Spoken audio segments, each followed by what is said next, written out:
Hello, I'm Jacqueline McInnes Wood, and welcome back to my official channel. Hello, I'm Jacqueline McInnes Wood, and welcome back to my official channel. So I am sitting here at my keyboard right now, and it is way past midnight. I am running on fumes and lukewarm coffee. My eyes are burning from staring at this screen. But I just got the spoiler drop for Tuesday, the 31st of March, 2026. And I literally cannot sleep until I get all of this out of my head and onto the page. I am just going to type fast and messy. So forgive me if this doesn't flow perfectly. I am just dumping all this raw, unfiltered information right here because my mind is completely blown by what is about to happen on The Bold and the Beautiful. Seriously, you guys are not ready for this Cliff House showdown. It is pure, unhinged soap opera gold. And I am here for every single chaotic second of it. Let's just start with the absolute madness of the situation. Sheila Carter Sharp, the woman, the myth, the absolute terror of Los Angeles. She is currently standing in Taylor Hayes' bedroom, and she is holding a massive butcher knife. Just let that visual sink in for a second. We saw the Friday cliffhanger. We know how we got here. But the way it plays out in this next episode is just wild. So let's back up and break down every single piece of this puzzle because there are so many moving parts and everyone is lying to everyone. So Sheila goes to the Cliff House. She has this bouquet of flowers and a little thank you note, which is honestly hilarious when you think about it. Sheila trying to be domestic and sweet. She found out from Lee Finnegan at Il Giardino that Taylor was home alone because Steffi and John Finnegan took Kelly and Hayes on a short overnight camping trip. So the house is empty except for Taylor, and Sheila knows Taylor has been lonely. Sheila actually thinks she and Taylor are friends because of that time on the roof when Taylor tried to talk Sheila down from jumping. And then Taylor slipped and dangled off the edge, and Sheila grabbed her wrist and pulled her up. Sheila holds on to that. She thinks they have a bond. She wants to thank Taylor for helping her marriage. The sheer irony of that is just thick enough to cut with a knife, literally. So Sheila walks up to the door. She knocks, no answer. But this is a soap opera. So of course, the sliding glass door around back is completely unlocked. Sheila just lets herself right in. She walks into the kitchen. She sets the flowers down on the table. She sets the note down. She is probably thinking Taylor is out for a walk or something, but then she hears it. Music, faint music coming from upstairs. And then she hears moaning, strange moaning sounds. Now, any normal person would hear moaning and think, oh, wow, I should leave.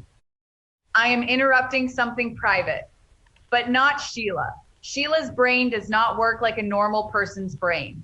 Sheila instantly jumps to the worst possible conclusion. She thinks Taylor is in danger. She thinks someone broke into the Cliff House and is attacking the world-renowned psychiatrist. So Sheila's protective instincts kick in. She doesn't pull out her phone and dial 911. That would make too much sense. Instead, she goes straight to the kitchen block. She pulls out a massive, sharp butcher knife and she grips it tight. She is ready to go to war. She is ready to kill whoever is hurting her friend. She creeps up the stairs, step by step, holding this weapon, and then she gets to the bedroom door. She reaches for the knob, but it is locked because Deacon and Taylor actually remembered to lock the bedroom door, which is a miracle considering how careless they have been. But a locked door is not going to stop Sheila Carter. Not when she thinks someone is being murdered inside. So she doesn't knock, she doesn't yell out, hey, Taylor, are you okay? No, she just rears back and kicks the door down like an absolute fiery warrior queen. Just boots the door right off its hinges, wood splintering everywhere, and she bursts into the room wielding this butcher knife, ready to stab an intruder, but what she sees is so much worse. At least it should be. She sees Taylor Hayes in her bed, stripped down to a bra and panties, and she sees Deacon Sharp, her husband, the love of her life, the only person Sheila has left in this entire world, rolling around in the sheets with her so-called friend. The freeze frame on this is just incredible. Taylor is absolutely terrified. She looks up and sees this psychopath who has shot people, who has terrorized her daughter, standing over her with a giant kitchen knife. Taylor instantly thinks this is a revenge killing. She thinks Sheila knew about the affair and came here to slaughter her. So Taylor starts screaming. She is begging for her life. Don't do this, she yells. Don't kill me, please. It is pathetic and raw and terrifying all at once. Taylor is completely at Sheila's mercy. But here is the massive twist. The spoiler that just totally derailed my brain tonight. Sheila doesn't look angry. When the door flies open and she processes the scene, the look on her face is not rage. It is not murderous intent. It is relief. Yes, relief. Are you kidding me? Sheila misinterprets the entire situation. How does that even happen? How do you walk in on your husband half naked in bed with another woman and feel relieved? But you have to understand Sheila's psychology. She just told Lee that Deacon is all she has. If she loses Deacon, she loses her anchor to reality. Her brain literally cannot process the betrayal. It refuses to accept that Deacon is cheating on her. So when she sees them, her twisted mind scrambles the data. She realizes Taylor isn't being attacked by a masked killer. So she is relieved about that. But what about the cheating? This is where the scrambling comes in. Deacon is caught. He is totally busted. He lied to his wife. He told her he had a secret date or a business thing or whatever. He used Hope as his alibi. And now he is standing there trying to cover himself up while his wife holds a butcher knife. Deacon has to scramble. He has to come up with an excuse right there on the spot. And Taylor is probably too busy sobbing and shaking to help him. Are you telling me Sheila is going to believe whatever garbage excuse Deacon spits out? It seems like it, because the spoilers say she totally misunderstands the situation. Maybe Deacon claims Taylor was having a panic attack. Maybe he claims she was choking and he was doing the Heimlich maneuver on the bed. I don't know. It sounds ridiculous. But Sheila's desperation to keep her marriage intact might make her blind to the obvious truth. She wants to believe Deacon is loyal, so she will swallow whatever lie he feeds her. But Deacon is not smart enough to pull off a lie this big on his own. He is going to stumble. He is going to sweat. He is going to look guilty as hell. And that is where things get even more complicated, because we have to talk about Hope Logan Spencer. Hope is heavily involved in this mess, and she is currently freaking out. Let's cut over to Hope for a second, because her storyline is tying directly into this Cliff House disaster. Hope agreed to cover for her dad. Deacon asked her to be his alibi so he could sneak off and be with Taylor. And Hope hates Sheila. She wants her dad far away from Sheila. She actually thinks Taylor is perfect for Deacon, so she agreed to lie. But now it is the day after or the night of. The timeline is crazy right now. But Hope is trying to contact Deacon. She is calling his phone and he is not answering, because obviously he is a little busy staring down the barrel of a butcher knife. Hope starts to panic. She realizes that Sheila is dangerous. Steffi has been warning everyone that Sheila will target the family if she finds out about this affair, and Hope suddenly realizes she might have just handed her father a death sentence. By covering for him, by letting him go to the Cliff House, Hope is pacing around. She is sweating. She calls Deke Sharp over, her brother, because she needs someone to talk to. Deke comes over and he has his own drama. He is missing his ex-boyfriend, Remy Price, the guy who was outed as Electra's stalker and posted deep fake photos.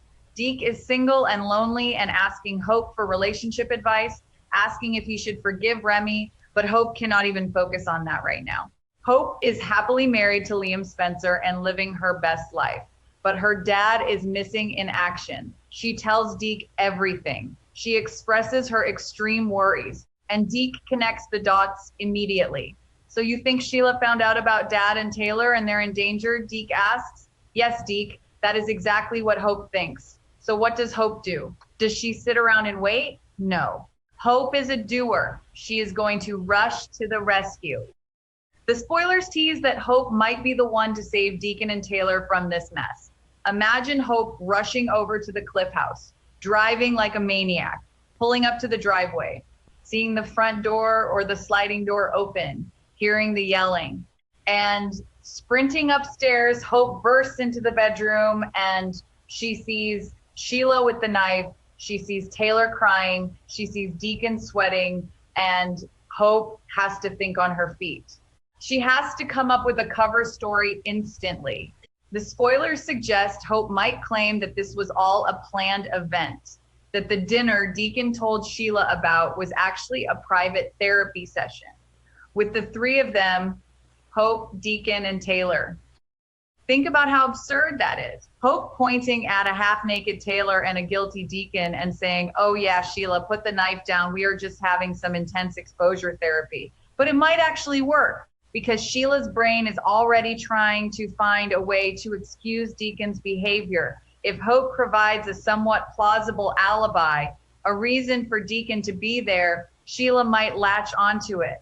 She might put the knife down. She might apologize for kicking the door in. And then what? The awkwardness of that would be off the charts. Sheila standing there with her flowers. Oh, I'm so sorry I interrupted your therapy, Taylor. I brought you these daisies. It is so clunky. It is so bizarre. But that is the magic of this show. They take these high stakes life or death moments and twist them into these weird psychological stalemates. But even if Hope manages to defuse the bomb, even if Sheila puts the knife away and leaves, the fallout from this night is going to be catastrophic because Steffi is coming home soon. Steffi and Finn and the kids are on a short overnight trip. They are going to come back to the Cliff House. And what are they going to find? A kicked in bedroom door, splintered wood everywhere, a butcher knife sitting on the nightstand maybe. Steffi is going to demand answers, and Steffi is already on edge. She has been warning Taylor for weeks. She literally looked her mother in the face and said, if you do not stop seeing Deacon Sharp, I will cut you off. I will ban you from this family. You will not see Kelly. You will not see Hayes. You will not live on my property. Steffi laid down the law because Steffi knows how dangerous Sheila is. Steffi knows that provoking Sheila is a death wish, and Taylor completely ignored it. Taylor let her hormones and her passion override her logic. She snuck Deacon into Steffi's own home, the home where Steffi's children sleep, and she invited that danger right through the front door or the sliding glass door, whatever. The point is, Taylor brought the psychopath into the house. When Steffi finds out about this, when she realizes that Sheila was standing in her house with a butcher knife because of Taylor's actions, Steffi is going to absolutely lose her mind. I fully expect Steffi to pack Taylor's bags, throw them out on the lawn, and tell her to never come back. The family ban is going to be enforced, and Taylor will have lost everything just for a roll in the sheets with the guy who runs a pizza restaurant. It is tragic. But it is also entirely Taylor's fault. She played with fire and she got burned or almost stabbed. And Deacon, what a mess he is. He is trying to build this respectable life. He owns Il Giardino. He is married to Sheila, which is insane, but he chose it. And he is just throwing it all away because he can't keep his hands off Taylor. He is lying to his wife. He is dragging his daughter Hope into his lies. He is risking everyone's safety. Deacon is a walking disaster zone. And if Sheila eventually figures out the truth, if the delusion wears off and she realizes he actually was cheating, she is going to take everything from him. She could take the restaurant. She could take his life. Sheila is not someone you cross. And let's just talk about the sheer panic of that moment again, because I can't get over it. The choreography of that scene, Sheila kicking the door, the loud crash, The music still playing in the background, the slow realization of what is happening, the way Taylor must have felt her heart completely stop. Taylor is a doctor. She analyzes people for a living. And in that split second, she analyzed her own imminent death. She looked at Sheila's eyes and saw the end. Don't kill me, please. Those words are going to echo in that cliff house for a long time. It is just so raw, so unfiltered.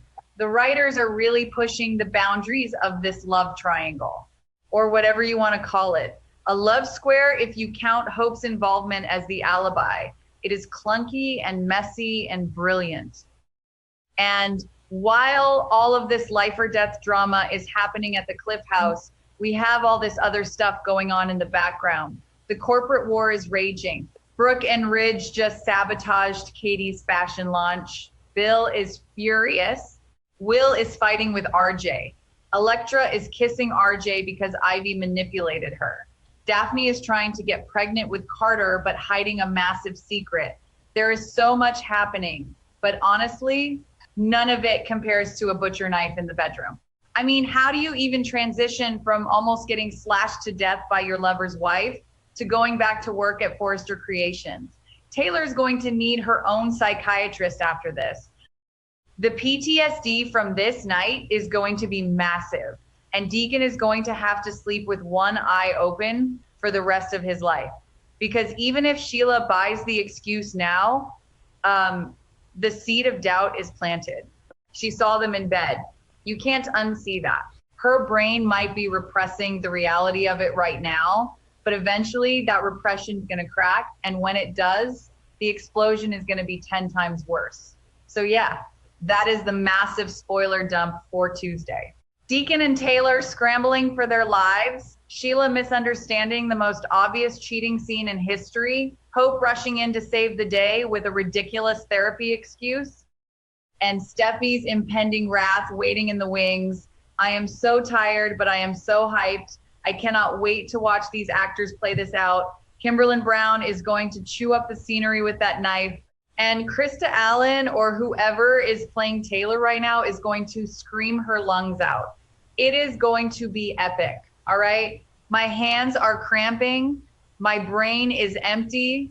I have dumped every single thought I have about this episode right here on the page. It is messy. It is clunky, but it is the raw truth of what is coming. I need to go crash and try to get a few hours of sleep before the sun comes up, because tomorrow is another day of soap opera madness, and I have to be ready for it. Thank you guys for reading my late night ramblings. Make sure you tune into the episode because seeing it is going to be wild. Until next time, stay safe out there, and for the love of it.